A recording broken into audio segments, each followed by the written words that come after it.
Hello! In this video I will show you how to install Microsoft Edge browser on Honor X8a.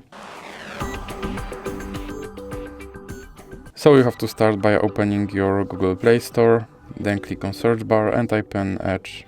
Now click search and click install.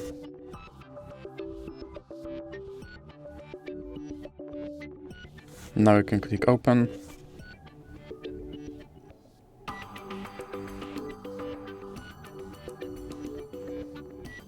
And here you can click skip introduction.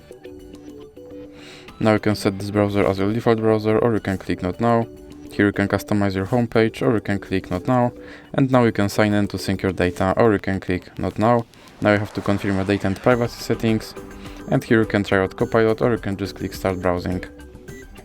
And now your Microsoft Edge is installed and is ready to use. So that's it for this video. If you liked it, please remember to leave a like and subscribe.